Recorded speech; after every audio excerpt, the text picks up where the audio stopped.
Hello everyone, welcome to our channel Dhanya to guide. So ఇవాళ ఈ video update ఏంటి అంటే టీఎస్ ఎడ్సెట్కి సంబంధించి హాల్ టికెట్స్ ఆల్రెడీ రిలీజ్ అయ్యాయి. ఎవరైనా డౌన్లోడ్ చేసుకోలేదంటే డౌన్లోడ్ చేసుకోండి. ఎగ్జామినేషన్ వచ్చేసరికి మనకి 23rd రోజు అయితే ఉండబోతుంది. షిఫ్ట్ వైజ్గా ఉంటుంది ఎగ్జామినేషన్స్. అండ్ ఆల్రెడీ ఇక్కడ మనం చూసుకున్నట్లయితే డౌన్లోడ్ హాల్ టికెట్ అనే ఆప్షన్ ఎనేబుల్ చేశారు. మీరు అప్లికేషన్ చేసుకునేటప్పుడు మీ మెయిల్కి ఒక రిజిస్ట్రేషన్ నెంబర్ వచ్చి ఉంటుంది, లేదు అంటే మీ మొబైల్ నెంబర్కి కూడా వస్తుంది. ఇది ఒకసారి చెక్ చేసుకొని మీ రిజిస్ట్రేషన్ నెంబర్ అండ్ అలాగే మీ యొక్క డేట్ ఆఫ్ బర్త్ ఎంటర్ చేశారనుకోండి, డౌన్లోడ్ హాల్ టికెట్ దగ్గర క్లిక్ చేయాలి. చేస్తే మీ హాల్ టికెట్ డౌన్లోడ్ అవుతుంది.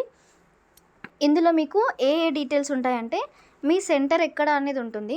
అండ్ అలాగే ప్రతి కాంపిటేటివ్ ఎగ్జామినేషన్కి కానివ్వండి, ప్రతి ఎంట్రన్స్ ఎగ్జామినేషన్కి కొన్ని కామన్ రూల్స్ ఉంటాయి.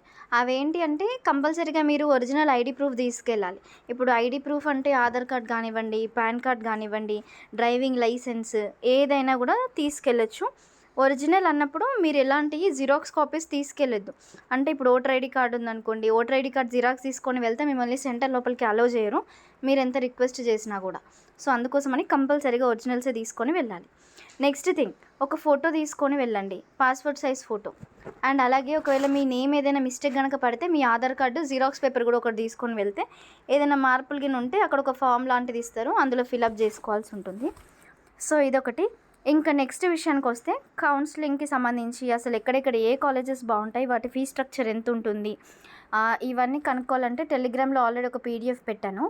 లాస్ట్ ఇయర్ అండ్ అంతకంటే ముందు లాస్ట్ ఇయర్ది కూడా కౌన్సిలింగ్కి సంబంధించి కాలేజెస్ ఎక్కడ ఉన్నాయి, ఏమేమి ఉన్నాయి, ఇవన్నీ డీటెయిల్స్ పెట్టాను. అండ్ ఫీ స్ట్రక్చర్ పెట్టాను. మెయిన్ ఇంపార్టెంట్ థింగ్, ఇప్పుడు ఎవరైనా కూడా ఏ కాలేజ్లో జాయిన్ అవ్వాలన్నా కూడా ఫీ స్ట్రక్చర్ కంపల్సరీగా చూస్తారు. మనకి కన్వీనియంట్గా ఉందా లేదా, మనం అఫోర్డ్ చేయగలుగుతామా లేదా. ఇన్ కేస్ రియంబర్స్మెంట్ రాకపోతే సెల్ఫ్ ఫినాన్స్ కాలేజెస్లలో కంప్లీట్ రియంబర్స్మెంట్ వస్తుందా రాదా, ఇలాంటి కంప్లీట్ డీటెయిల్స్ కూడా అక్కడ పోస్ట్ చేశాను.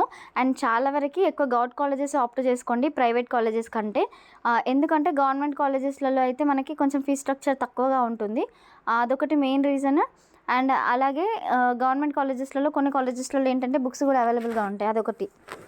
ఇంకా నెక్స్ట్ వచ్చేసరికి ఈ కౌన్సిలింగ్కి సంబంధించి కావాల్సిన సర్టిఫికేట్స్ కూడా ఇప్పుడే చెప్పేస్తున్నాను. మనకి నార్మల్గా ఇన్కమ్ సర్టిఫికేట్ కావాలి, అండ్ అలాగే క్యాస్ట్ సర్టిఫికేట్ ఎప్పటిదైనా కూడా పర్లేదు, కానీ ఇన్కమ్ సర్టిఫికేట్ మాత్రం రీసెంట్ది అయి ఉండాలి. అండ్ అలాగే మీ 10th క్లాస్ నుండి మీ డిగ్రీ వరకు అన్ని సర్టిఫికేట్స్ కంపల్సరీగా ఉండాలి. నెక్స్ట్ థింగ్ ఏంటంటే ఒకవేళ మీరు మీ ప్రొవిజనల్ సర్టిఫికేట్స్ కానివ్వండి, లేకపోతే ఇంతకుముందుకు ఏ యూనివర్సిటీలో కానీ ఏ కోర్స్ అయితే చేశారో దానికి రిలేటెడ్ స్టడీ సర్టిఫికేట్స్ అన్నీ సబ్మిట్ చేయాల్సి అయితే ఉంటుంది. Thank you.